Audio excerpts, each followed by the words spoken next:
Which one do I use to go forward? Just that one.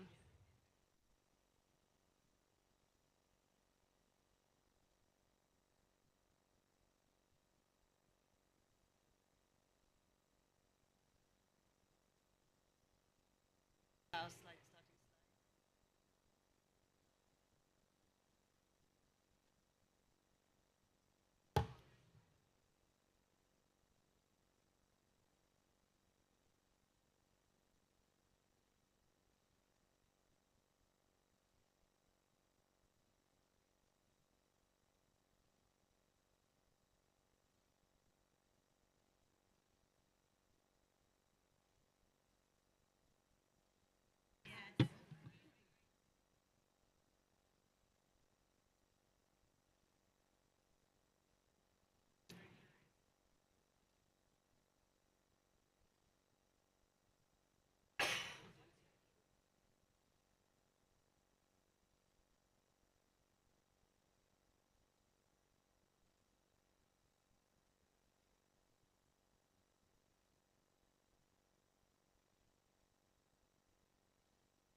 Okay, good morning, ladies and gentlemen.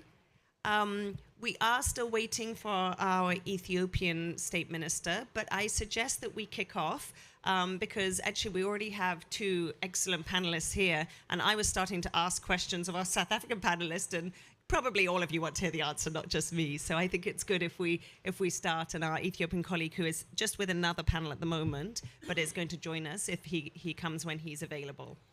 So good morning. My name is Melanie Robinson, and I'm the Global Director for Climate, Economics and Finance at the World Resources Institute. And I see a few colleagues here from WRI. Good to see you. And I'm based in Kenya, but happy to be here in Baku this fortnight. And I first want to start by thanking very much NDC Partnership for hosting us in your lovely pavilion. I've been to a few events this couple of weeks here, and they've all been excellent, so thank you very much.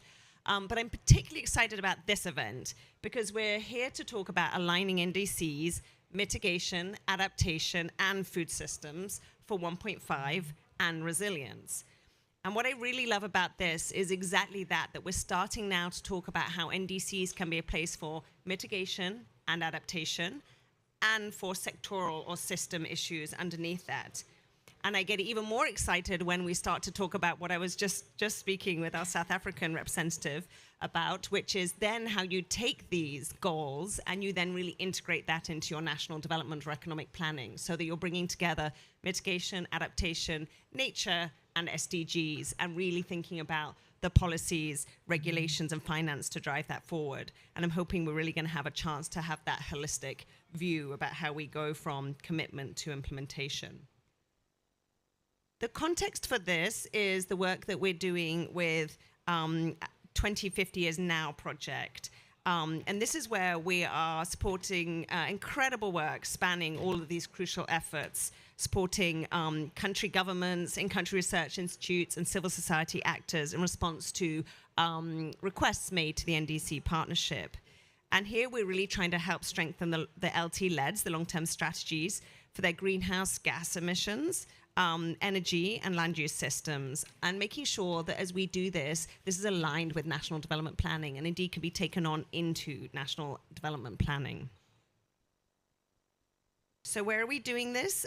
We are working in India, Indonesia, Brazil, and Argentina, as well as countries that have come through the NDC partnership request process: Mexico, Colombia, Ethiopia, and South Africa. And this work is critical to ensuring that countries are able to produce climate strategies that not only align with global targets, but that really correspond to domestic development priorities. And this means that they have a higher chance of success and that we're really ensuring a just transition. And we're already seeing new NDC submissions this week for a few of the major emitters. You're very welcome. Thank you.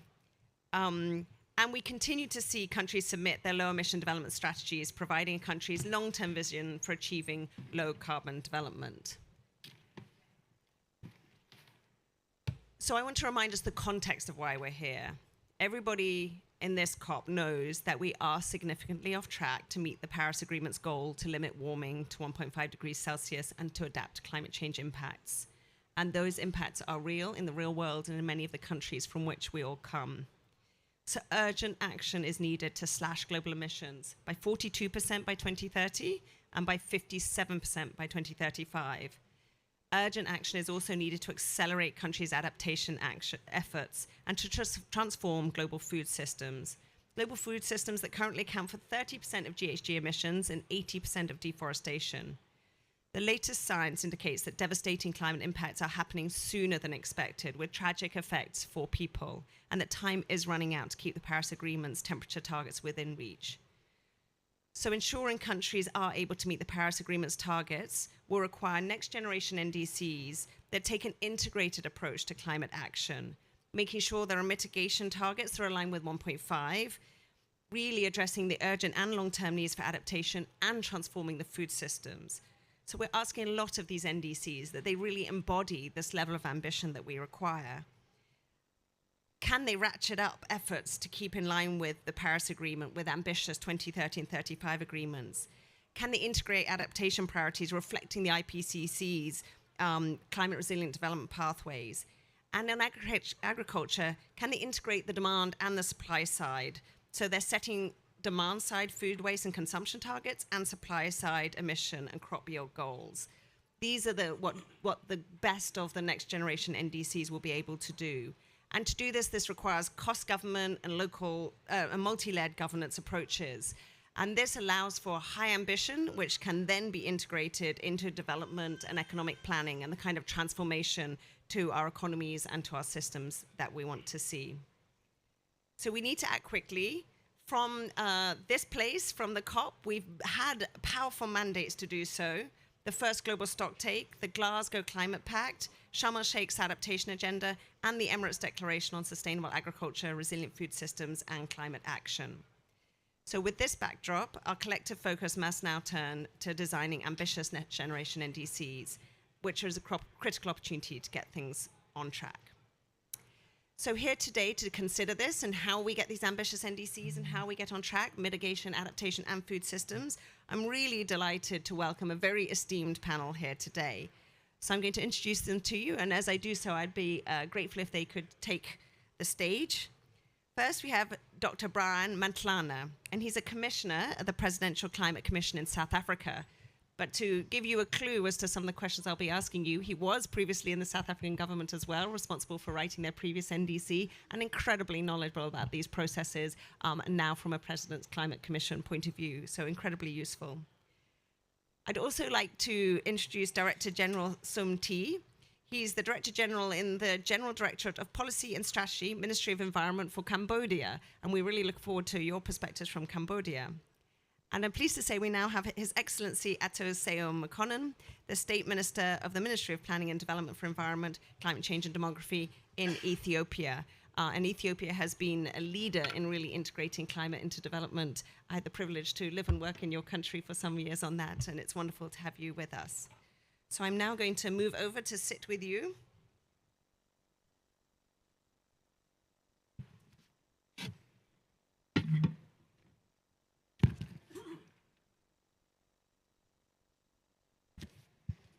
And I'm going to start with a question to each of you, so I'd appreciate it if you could each respond to this question.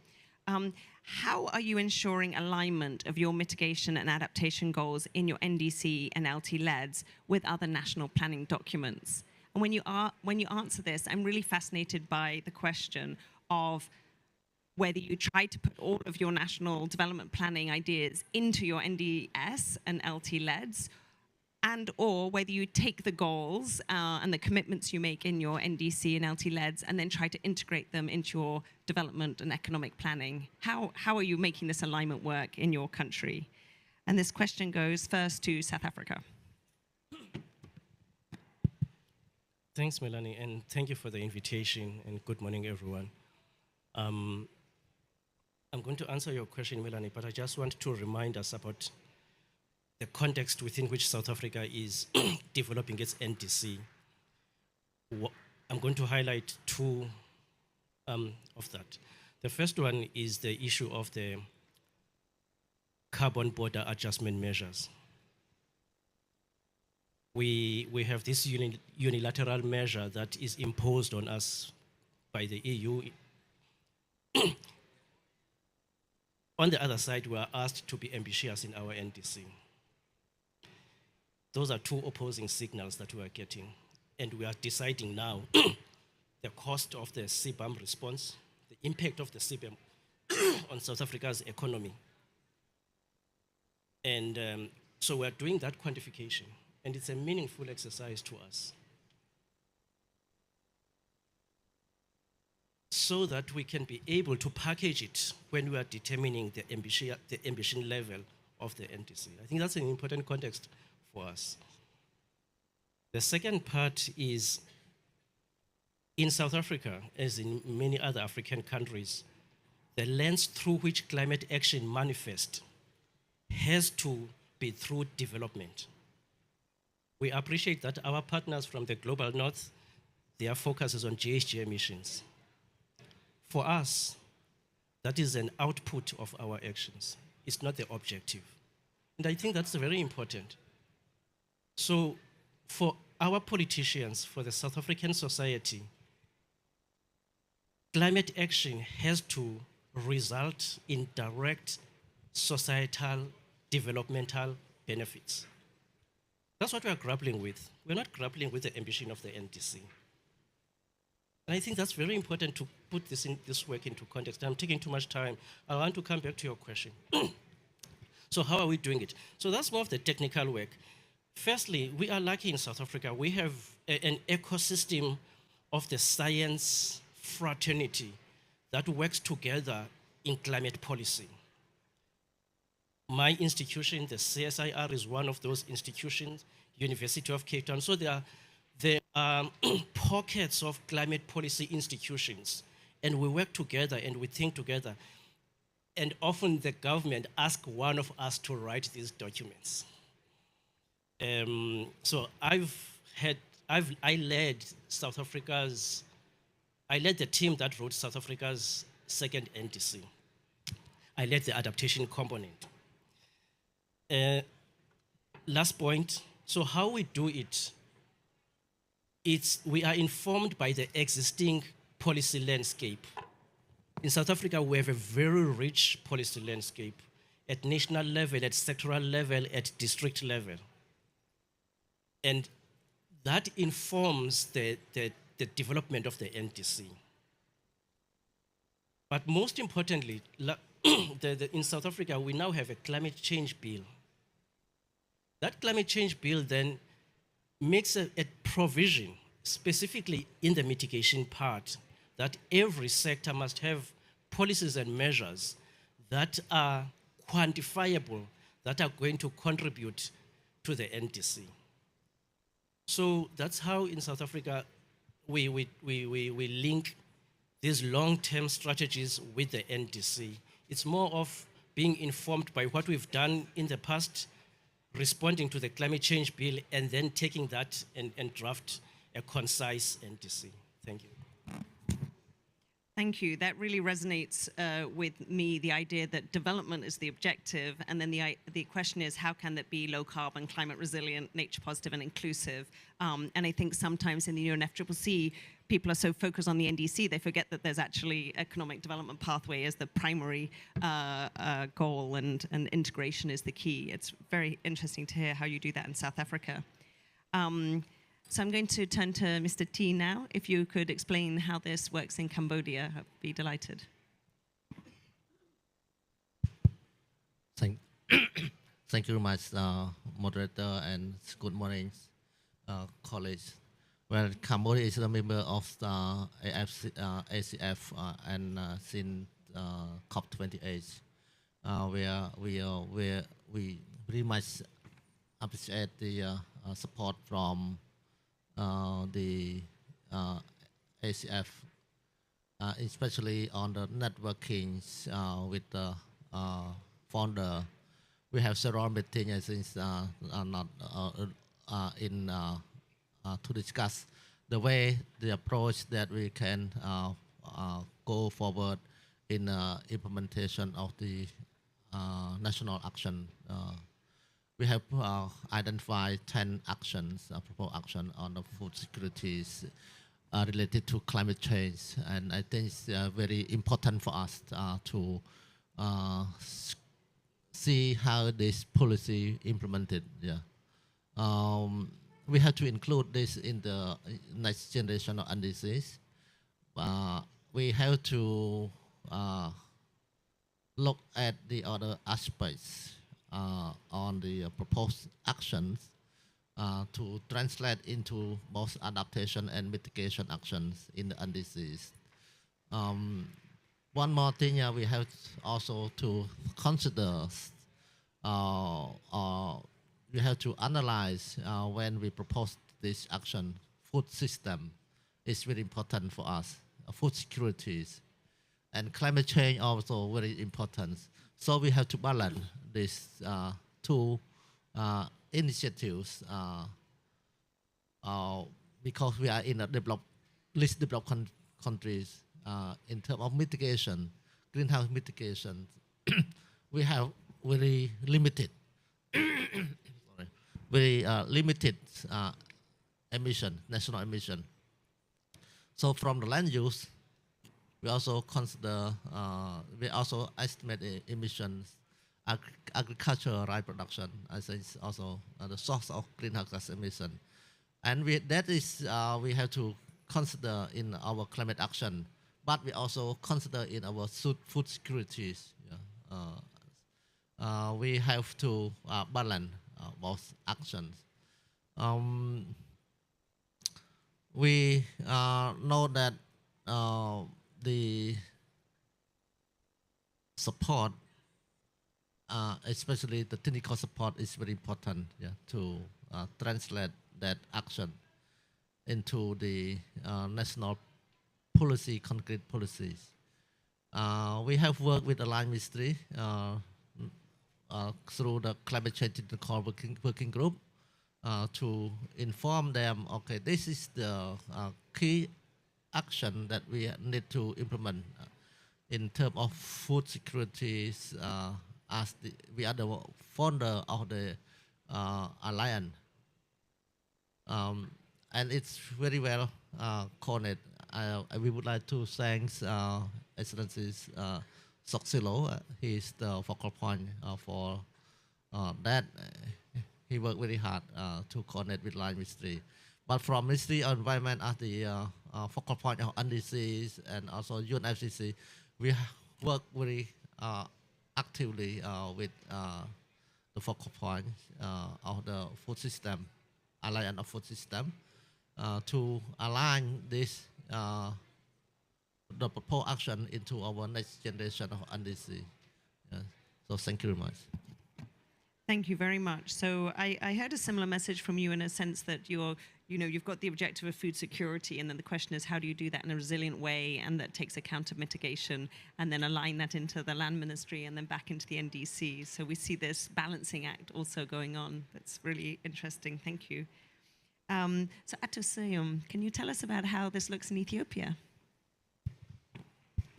Thank you very much. I just want to ask NDC than answering this question to Ethiopia. You know that we have a very good planning exercise in our NDC1, NDC2, and then we have really very good and fantastic climate actions. We have so many climate actions that supports our NDC, and then we have also have a huge investment on our public finance for our NDC plan. And then, as you know, we have recently launched our NDC2 implementation plan with our high-level leaders. So in that case, we have a very good exercise how we can develop our NDC3. We are ready for that also. We'll try to look to address previous alignments, and then we will refine our targets and indicators when we develop the NDC3, and then also we'll establish a kind of task force that will help us to bring all stakeholders, all partners who have a stake on our NDC, and then we'll have a very good plan. But the issue is not a planning for me. The issue is not a planning. And then we'll have a thorough assessment in the coming months, how our NDC2 is implemented and what have so far achieved. Because we have a very clear ambition that we already set in our NDC2, that's 8.6, which is a very big ambition. But the issue is on finance. NDC, for me, it seems simply a planning exercise. A planning exercise. Without having a proper finance, how are we going to achieve our very ambitious targets? Because, as you know, in NDC2, we have the conditional finance that we are expecting from developed countries is very, very small as compared to what is expected. And then now also the negotiations that we have looking on COP29 is still in a deadlock. So for me, we need to talk more about how we can mobilize resource finance, because for Ethiopia we are leading in and then have a lot of climate actions that really makes a change in the ground. If you see the Green Legacy, which is one of the biggest restoration program. It's not simply a tree planting, it's beyond tree planting. So it's all about biodiversity, it's all about land degradation, it's all about livelihood change, it's all about changing and then reducing the impact of climate change. We have also an initiative on livestock production. All those initiatives that we have already are really making a change in Ethiopian context, and then we are contributing to the global as well. But the issue for us is the finance. We need to talk on finance. We need to talk on finance. We need to talk on finance. There is no action on finance aspect because we are really suffering on the impact. And then, as you may heard on the news recently, for the last 2-3 months, a number of landslides that causes a number of life loss in Ethiopia is happening. That's because of the climate change. Where a number of people are still in ADP sites, and then with the communities surrounding them. So the issue is the finance. The issue is the finance. So far, we received 0.04% for our climate actions. But it's largely a public money. And then that's why we make it climate change, including our NDC, should be integrated with our national development plan.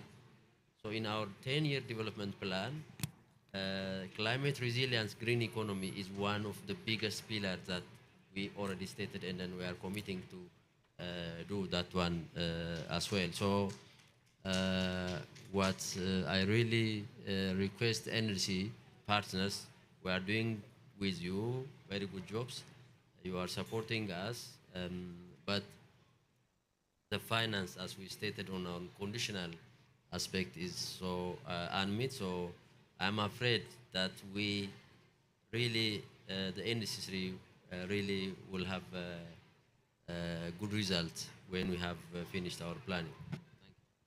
Thank you. I think that's a powerful message from you, that in Ethiopia you feel you've done great NDC, you've integrated into your national development plan, all the planning is excellent, but you need finance to implement it. It's a powerful message, especially for people here in this COP this week. I'm going to come back to Cambodia, and I'm going to hone in a bit on the food systems question. So Cambodia is the founding member of the Brilliant Alliance for Food Systems Transformation, the ACF, I think a brilliant initiative. Please, can you tell us a bit more what the ACF stands for and how the Alliance has supported you in implementing solutions to deliver what you talked about earlier, the climate resilience and food security that is your objective in Cambodia? Thank you very much. Well, since COP28, Cambodia is the founder of the Alliance, and we are very happy to be the founder. As I said earlier, we have several meetings with the Secretariat, and the objective is to preparation of the next of the action for Cambodia to align with our policy, especially focus on the food system. Food system is we have to look at land, agriculture, and also the livestock. And the other sector also related to the food system. We have identified 10 actions, snapshot for Cambodia. This is also the alignment with support from the Alliance. So as I said, it's very key policies that we have to include in the NDCs. But as Ethiopia mentions, we have to look at all the resources to implement the policies. We don't want to put the policy or NDC as the NDC. We have to look at how to implement. Several countries have many policy action plans. In Cambodia, we have Cambodia Climate Change Strategy Plan, we have the National Adaptation Plan, we have the NDCs, long-term strategy, but we have to look at the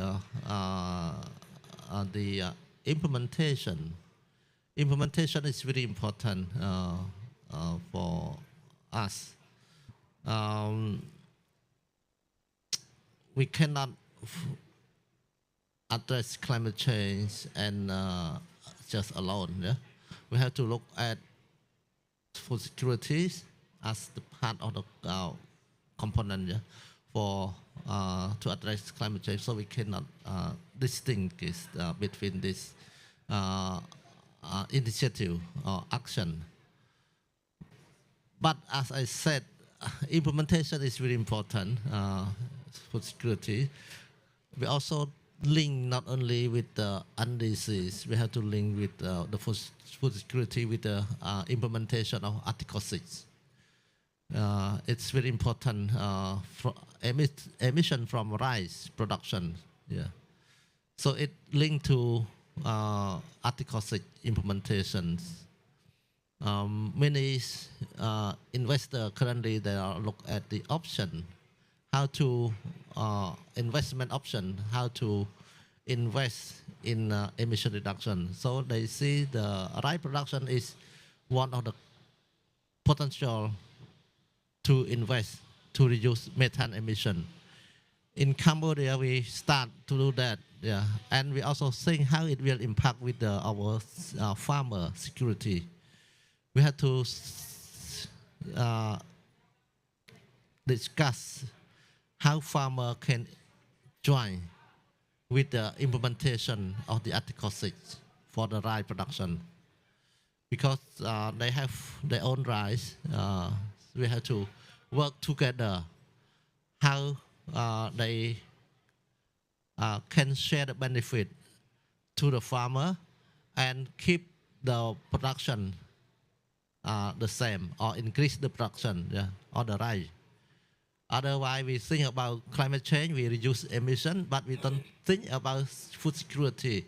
It will impact on the food security. So we have to think both adaptation and mitigation. Just example for the rice production, irrigation system should be improved, yeah, to ensure water management for the rice production, for the rice field, if we want to reduce emission. So there's technologies is available. They are still piloting in Cambodia, and they will further discuss how to share the benefit with the farmer in case that projects will have negative impact to the rice production for the farmer. So they have to bear the cost for the farmer because that the food security for them, yeah, that they will lose the benefit if there's something go wrong. Yeah. In Cambodia, the rice production is depend on the rainfall. Yeah, so if we want to have water management properly to reduce methane emission, we have to build an irrigation system, and irrigation system is part of the adaptation. Yeah. So we have to think about adaptation and mitigation in terms of food security and climate action in Cambodia. Thank you very much. Thank you. I think you've brilliantly illustrated the need to bring together adaptation, mitigation, food security, and farmer income if we're going to succeed in the food system transition. Thank you for that.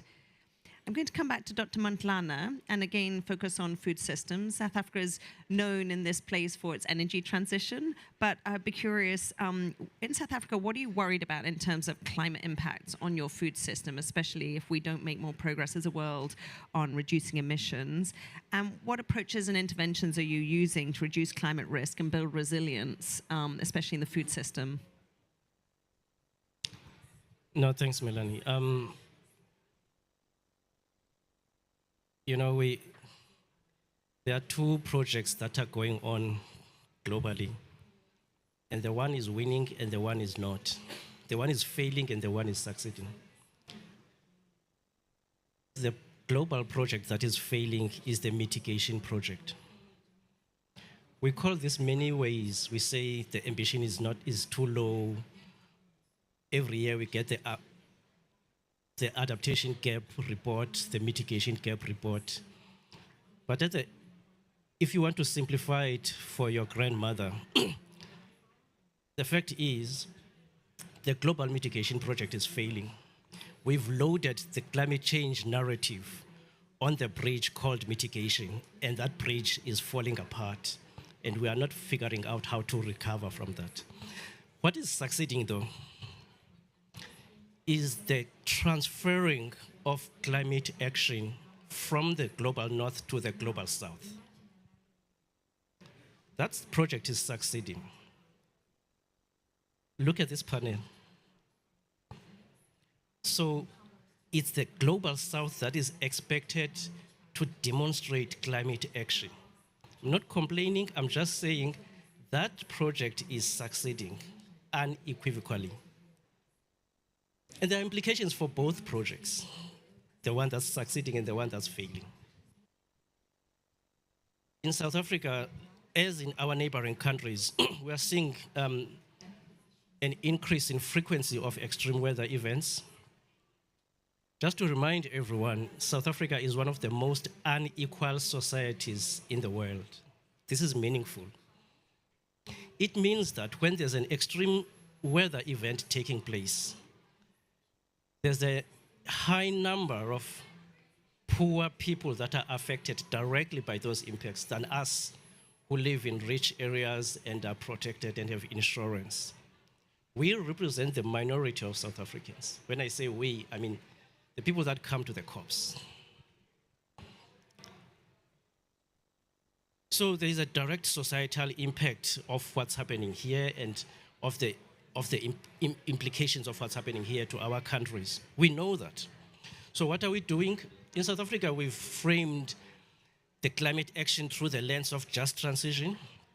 It's meaningful to us. It's meaningful because, one, we're in an unequal society. We're hovering around 34% unemployment rate. Most of that is youth, 34%. We are 70 million. The total population of South Africa is around 70 million, 34% of unemployment. High youth numbers in that 34%. High crime rates. So we've got real societal issues to deal with. The context of South Africa is not unique, but it forces us to have, to take the climate action very seriously. For us, it's not a slogan when we say we're trying to leave no one behind. We are intentionally trying to ensure that as the energy transition is happening, its impact on other sectors, including agriculture, is just. How do we do that? One of them, two issues I'm going to highlight because of time. One is skills. We have a big skills gap in South Africa. So we are investing a lot in improving the skills in various critical institutions across governance. You are interested in agriculture, and that certainly there's a focus in that. Lastly, it's institutional capacity. One of the assumptions of the NDC process is that there exist policies that will drive the NDCs. Not only do these policies exist, they are aligned. Not only are these policies aligned, there's capacity to pursue these policies. Those assumptions are not always true. There are shades of truth in those policies. So for us in South Africa, we are aware that we need capacity, institutional capacity, not this idea that we get from the Global North of hosting a 3-day workshop and you call it a capacity building exercise. We are past that. That was probably working in the 70s. We need genuine institutional capacity building where we entrench long-term processes that are going to integrate what needs to be done with what has been being done mainstream all the time. So to me, those are the two areas that will deal directly with the issues of agriculture. Institutional capacity building, skills gap. I just want to, last point is that in South Africa's previous 2 NDCs, it was not sectoral. I just want to highlight that I do not know how the third one will look like, but the framing of the previous one was not sectoral. And there are reasons for that. As soon as you start getting to sectors, you make the document longer. And you send a signal of one sector being more important than the other. And that's how the government, if you don't have a transport, for example, but you have energy, then the transport department may interpret that as saying their role is less compared to energy. So there are reasons why we keep our NDC not sectoral. It's got pros and cons, though. Thank you. Thank you. Well, thank you for bringing to our attention the particular responsibility of major emitters to ensure we keep 1.5 within reach. The composition of the panel is not meant to be reflective of responsibility, but rather your insights. But I really like your emphasis on the central role of the just transition and the way you've approached that in South Africa, and the centrality you put there to skills and institutional capacity. Very, very interesting. I want to come back to you, Ate Seum, and I absolutely take on board the comments you made about the centrality of finance and the international financial system supporting domestic finance for implementation. But I do want to come back to what you said, because I think it's useful for others as a learning point. What you said about the way that you have really integrated your climate ambitions on adaptation in particular, but also mitigation into your national development planning. And the fact that the issue of climate and environment is actually structured inside your ministry as the Ministry of Planning, I think is unusual. So can you tell us more about that? What made you do that? And what do you think are the lessons that other countries can learn for that, for turning goals into real action? Thank you. Yeah. Our mitigation and adaptation strategies is highly aligned with our food system, is highly aligned with our development agenda. Yeah, as you know, climate is a cross-cutting issue. Climate agenda is a cross-cutting issue. That cross-cutting issue, and then climate is a development agenda. When you do development, we need to consider climate change at our main agenda. So to do that one, the government tries to reform the climate governance structure, that the national planning and then the national development strategy should consider the climate issue. That's why we integrate with our ministry.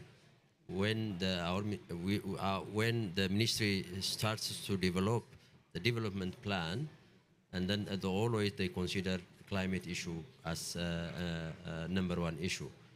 And then most of our climate initiatives that we have is really aligned with our development agenda, and then with our food system. If you look at our Green Legacy Initiative, the Green Legacy Initiative is all about creating green jobs. It's all about creating resilient on food system. It's all about the soil conservation management. It's all about keeping our biodiversity. So in that case, most of our mitigation and adaptation strategies are really aligned with our development agenda, and then in particular to our food system. And the other, the wheat production, we have made a really great revolution in that aspect as well. So far, for the last 6-7 decades, we have really a great deficit in wheat production. Now we are getting in surplus and then becoming a net exporter of wheat production as well. So that's why we need to align our mitigation and adaptation, or in general climate agenda, to our development agenda. So if you look at our livestock, because most of the emission that comes from Ethiopia is from livestock and the land use management. That's why our climate initiatives that help us really to improve our land use management, to use our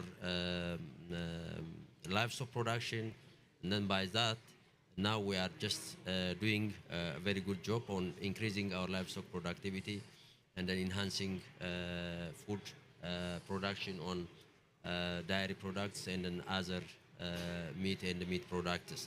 So Yeah, the challenge is really we are in a good track. We are walking our talks, and then always in our development agenda, the climate issues always reported in and properly evaluated, and then all sectors, including agriculture and other CRJ forum sectors, they do into account the climate issue.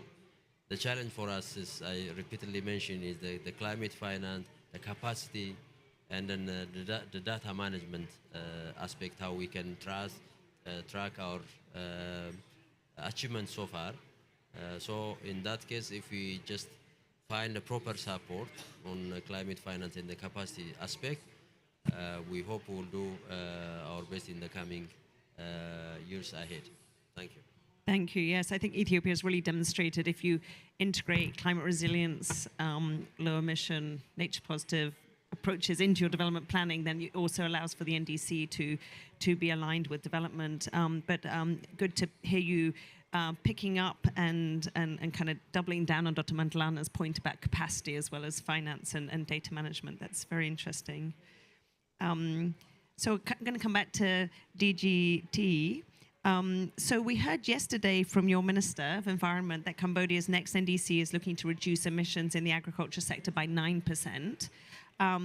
So can you help us understand, how did you arrive at that target, and how did you get comfortable with that target also allowing you to achieve those food security and agricultural livelihood outcomes that you talked about earlier?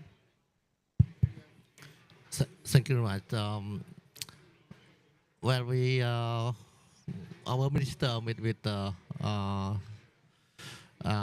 ACF and also discuss about possibilities to reduce greenhouse gas emission from the agriculture.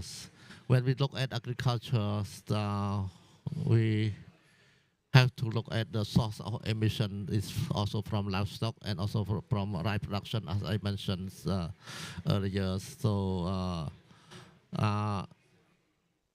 agriculture is the main source, key source category for Cambodia in terms of global warming potential, because the methane emission is higher than CO2 emission from energy sector. That's why I think it's very important to focus on the emission reduction from agriculture and also from the livestock. There are also some initiatives, as I said, the investment under Article 6.2. They look at the methane emission from livestock and also methane emission from rice production. So this is the very important action that we have to take into account in our NDCs. NDCs also discuss about emission reduction from rice production and also from the livestock.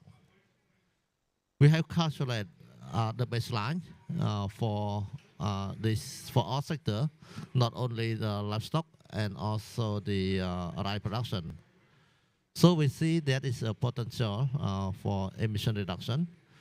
And in the our long-term strategy, we also become the carbon neutrality by 2050.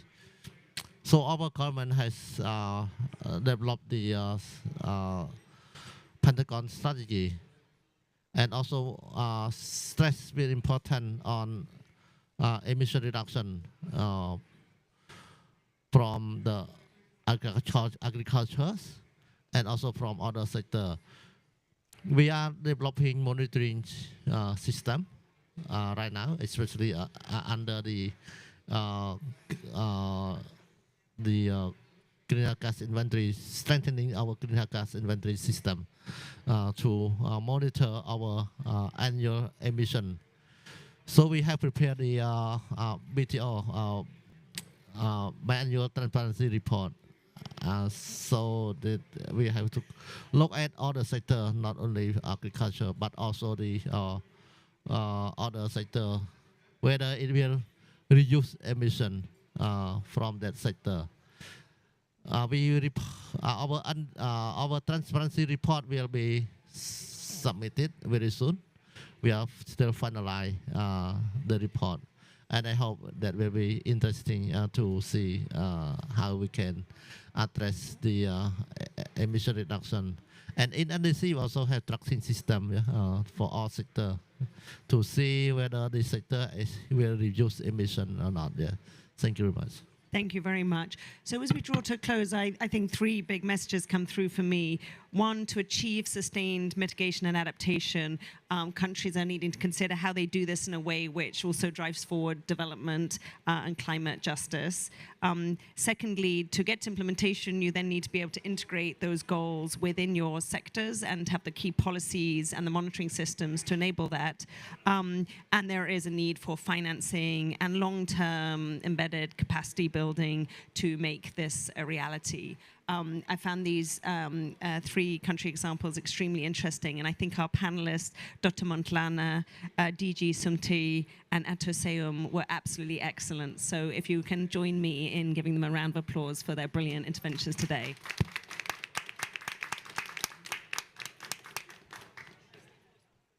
All right, okay.